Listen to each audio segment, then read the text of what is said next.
The spring morning unfolded with postcard perfection. Blue skies stretched wide over the rolling hills of the Vermont countryside, where a pristine colonial farm, Hartwell Meadows, was hosting what many called the wedding of the season. Every detail down to the table napkins stitched with the couple's initials had been curated with care, the result of over a year of meticulous planning.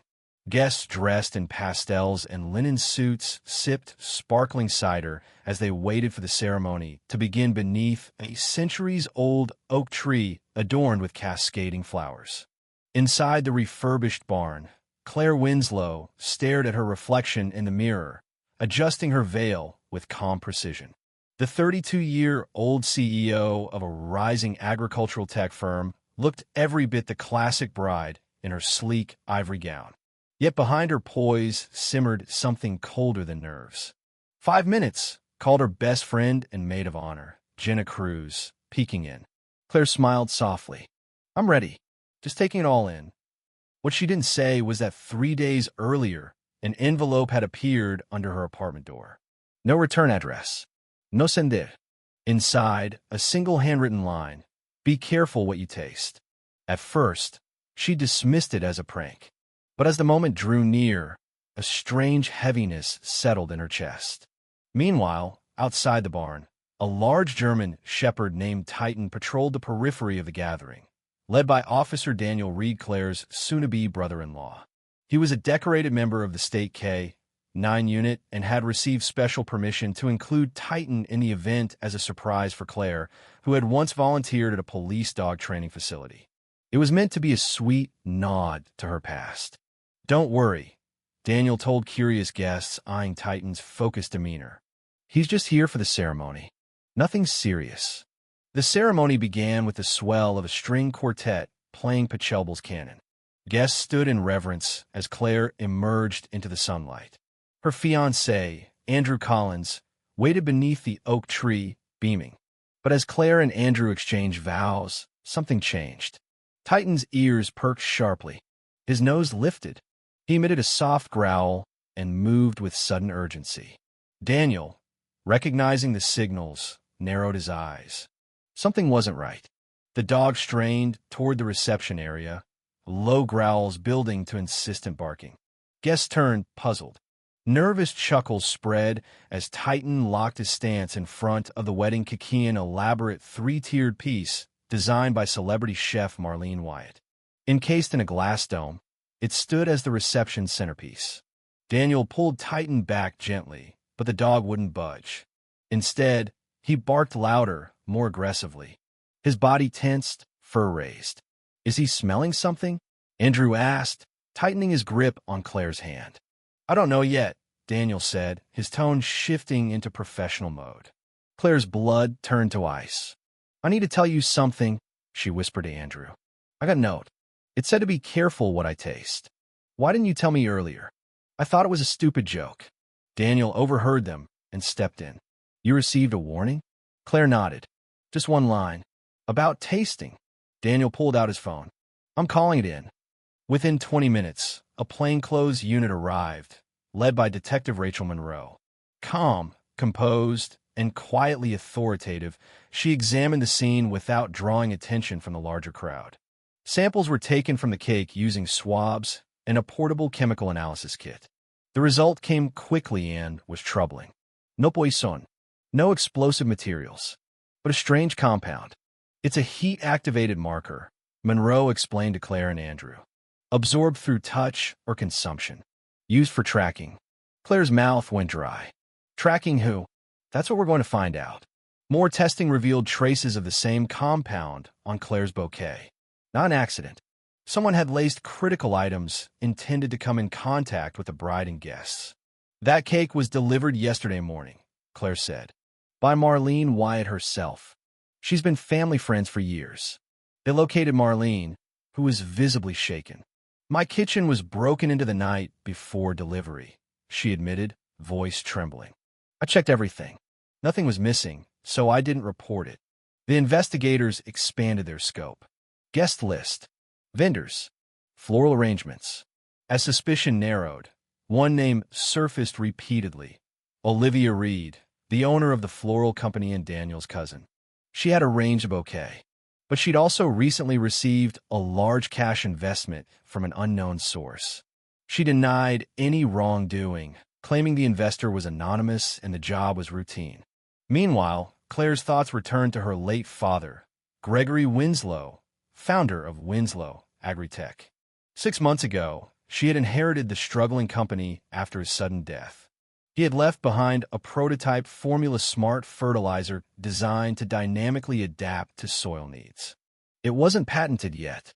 Gregory had warned her about competitors, about staying quiet until testing was complete. Could someone be after that formula? At the reception, Claire noticed a man in a gray suit slip out quietly during the commotion. She didn't recognize him. Neither did Andrew.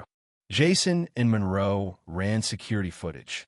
The man had entered under the guise of flower delivery, agent credentials later revealed to be fake.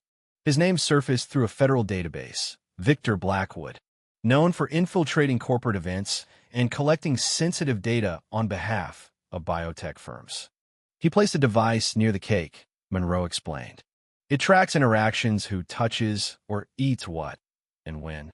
It's part of a corporate surveillance method we've seen before. By nightfall, it was clear this was corporate espionage, and the target was Claire's father's unreleased formula. A few days later, Monroe traced Blackwood's financial records to a shell company linked to Armitage Biotech, a rival firm currently under scrutiny for intellectual theft. But there was another lead. Walter Hawthorne, CEO of Verdant Systems, another major player in the industry, had been at the wedding too. He had approached Claire earlier that day with what seemed like casual small talk. He was fishing, Monroe said. Claire met with him again, this time at his corporate office. Detective Monroe, posing as her legal advisor, accompanied her. I'll be honest, Hawthorne said. I suspect Armitage was behind the attack at your wedding. But we've been targeted too. The industry's becoming cutthroat. I'd like to propose a partnership. Your technology, our distribution network. Claire remained cautious. Why now? Because without your father's breakthrough, half the industry will collapse under regulation. Monroe's analysis of Hawthorne's offer suggested something deeper. Surveillance photos showed Hawthorne dining with a woman named Evelyn Lang, Armitage's lead developer. A supposed rival, now a potential collaborator. Days later, a bombshell arrived. Claire's father hadn't digitized the complete formula. A single backup copy existed hidden in a safe beneath the greenhouse on the old Winslow family property. It was his private lab. Few knew it still existed. A coded message arrived, "Come alone," or it disappears forever. Claire showed it to Monroe, who assembled a tactical unit. Claire and Monroe entered the greenhouse while Daniel and Andrew flanked the rear. Inside, they found Margaret Haynes, Claire's former teacher, her father's first research partner, and a respected botanist. I sent the message, Margaret said. I've been guarding this. Your father entrusted it to me. He feared what would happen if it fell into the wrong hands. She handed Claire a sealed file, marked in her father's handwriting. But before they could leave, headlights lit the property. Walter Hawthorne and Evelyn Lang emerged from an SUV, flanked by men in suits. We just want to talk, Hawthorne said as they entered the greenhouse. What you did at that wedding wasn't business, Monroe snapped. It was sabotage. Lang responded with a smirk. It was strategic. Your formula would corner the market. We needed to understand it. At that moment, more headlights appeared, government-issued SUVs. From them emerged federal agents and Assistant Attorney General Thomas Bell. You're both under investigation, Bell said. We've been tracking your firm's illegal joint venture for months. The events at the wedding accelerated our timeline. Claire stood quietly as agents read the pair their rights. Lang and Hawthorne looked stunned, but said nothing. Later, alone with Monroe, Claire finally exhaled. We saved it, she whispered, holding the sealed file. Yes, Monroe replied. But now the real work begins. 2 months later, Claire and Andrew held a second wedding. Same venue. New cake.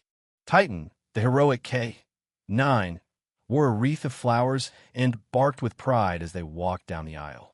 At the reception, Claire raised her glass. To those who protect the truth. to those who keep promises, and to partners who never flinch. In a quiet corner, a display showcased Winslow Agritech's first commercial smart fertilizer capable of transforming farming in drought-stricken regions. Beside it, a photo of Gregory Winslow smiled beneath the glass. Claire and Andrew danced beneath the stars, Titan resting at their feet. What began as sabotage had become legacy. And justice,